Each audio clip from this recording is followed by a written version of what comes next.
Assalamualaikum warahmatullahi wabarakatuh. Pada kesempatan kali ini, Ibu akan menjelaskan mengenai organisasi global regional. Adapun organisasi global regional yang akan Ibu jelaskan pada hari ini adalah organisasi global regional NAFTA, CAPTA, GATT, dan WTO. Adapun tujuan pembelajaran pada hari ini adalah setelah pembelajaran selesai, diharapkan anak-anakku semuanya bisa menganalisis bentuk kerjasama global dan regional dan perannya dalam mewujudkan perdamaian dunia. Organisasi yang pertama adalah Organisasi Regional NAFTA atau North American Free Trade Area atau Organisasi Kerjasama Amerika Serikat, Kanada, dan Meksiko. NAFTA didirikan pada tanggal 17 Desember 1992 dan diresmikan pada tanggal 1 Januari 1994. Jumlah anggota NAFTA berjumlah 3 negara, yaitu Kanada, Amerika Serikat, dan Meksiko. Latar belakang terbentuknya NAFTA. 1. Mengkoordinasikan kegiatan ekonomi di antara Kanada, Amerika Serikat, dan Meksiko.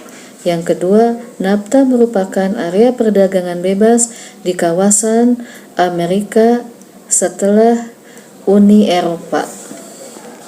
Tujuan NAFTA: menghapuskan hambatan perdagangan dan investasi antar negara anggota NAFTA, memudahkan negara anggota dalam kegiatan perekonomian, menciptakan iklim usaha untuk menciptakan persaingan yang adil, meningkatkan pertumbuhan ekonomi dan kesempatan kerja melalui usaha penghapusan berbagai hambatan perdagangan, meningkatkan peluang investasi dan memberikan perlindungan hak milik internasional, menciptakan prosedur yang efektif dalam penyelesaian perselisihan perdagangan di antara ketiga negara, Kanada, Amerika Serikat, dan Meksiko.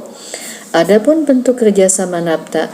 Kerjasama NAFTA meliputi kerjasama di bidang 1. Komunikasi, 2. Kebudayaan, 3. Kewarganegaraan mengenai paspor dan visa, yang keempat sosial, yang kelima kesehatan. Organisasi yang kedua adalah Organisasi Regional CAPTA atau China ASEAN Free Trade Area, kerjasama China dan negara-negara anggota ASEAN. CAPTA dibentuk pada tahun 2006 dan mulai berlaku pada tahun 2010. Jumlah anggota CAPTA pada awalnya berjumlah 7 negara, yaitu Indonesia, Malaysia, Brunei Darussalam, Singapura, Thailand, Filipina, dan Cina. Saat ini semua anggota ASEAN sudah bergabung dalam CAPTA. Latar belakang terbentuknya CAPTA: mendorong laju perekonomian negara-negara anggota ASEAN dan Cina, memperluas jaringan perdagangan ke seluruh ASEAN dan Cina dengan tarif pajak sangat kecil. Adapun tujuan pembentukan CAPTA: meningkatkan kerjasama perdagangan dan investasi antara negara-negara ASEAN dan Cina, memperdalam keterbukaan kepada dunia luar secara menyeluruh, membantu meningkatkan daya saing pasar industri, meningkatkan kerjasama negara-negara ASEAN dan Cina di bidang ilmu pengetahuan teknologi, budaya, kesehatan, ekologi, dan sosial. Bentuk kerjasama NAFTA. Kerjasama CAPTA di bidang 1. Ilmu pengetahuan dan teknologi, 2. Pendidikan, 3. Budaya, 4. Kesehatan, 5. Ekologi, dan 6. Ekonomi serta sosial. Organisasi yang ketiga adalah Organisasi Global, yaitu GATT atau General Agreement on Tariff and Trade atau kerjasama di bidang perdagangan dan tarif di kawasan dunia. GATT dibentuk pada tahun 1947. Jumlah anggota GATT 23 negara. Organisasi ini merupakan organisasi yang mengurus perjanjian umum dengan tarif dan perdagangan. Dan GATT sendiri dibentuk di Jenewa, Swiss.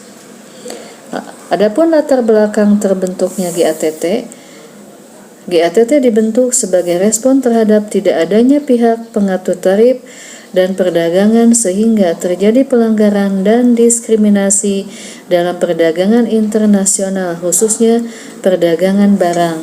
Yang kedua, menerapkan prinsip umum liberalisasi perdagangan berdasarkan traktat multilateral, penghapusan kendala perdagangan, serta penghapusan praktik perdagangan yang diskriminatif. Adapun tujuan GATT, menciptakan iklim perdagangan internasional yang aman dan jelas bagi masyarakat bisnis, menciptakan liberalisasi perdagangan yang berkelanjutan. Prinsip-prinsip GATT: 1. Non-diskriminasi. 2. Memberlakukan sama atas barang impor dan lokal. 3. Melarang pembatasan jumlah kuantitatif terhadap ekspor dan impor dalam bentuk apapun. Yang keempat, perlindungan terhadap tarif. Yang kelima, perlakuan khusus bagi negara berkembang. Yang keenam, transparansi. Nah, perkembangan GATT. Pada perkembangan selanjutnya, GATT berjumlah 115 negara. Indonesia bergabung menjadi anggota GATT pada 24 Februari 1950. GATT secara resmi bubar pada 1994 dan diganti oleh WTO atau World Trade Organization. Nah, organisasi berikutnya adalah organisasi global atau dengan nama WTO, World Trade Organization. Didirikan pada 1 Januari 1995, jumlah anggota saat ini adalah 164 negara dengan 24 negara pengamat dan bermarkas di Jenewa, Swiss.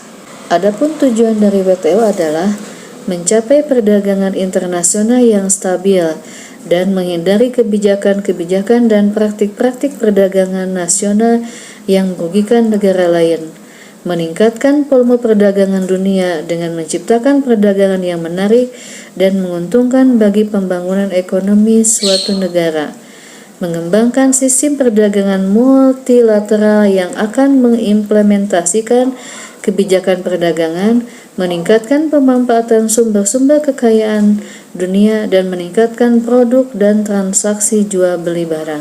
Indonesia dan WTO.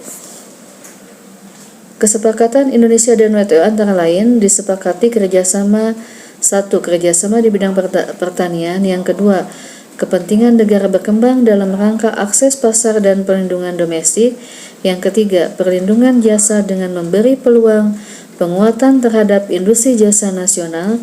Yang keempat, kerjasama di bidang kesehatan dengan memberikan lisensi tujuan kesehatan. Yang kelima, perlindungan di bidang investasi. Dan yang keenam, perlindungan di bidang hukum. Itulah mengenai organisasi global dan regional pembahasan Ibu hari ini. Mudah-mudahan bermanfaat. Wassalamualaikum warahmatullahi wabarakatuh.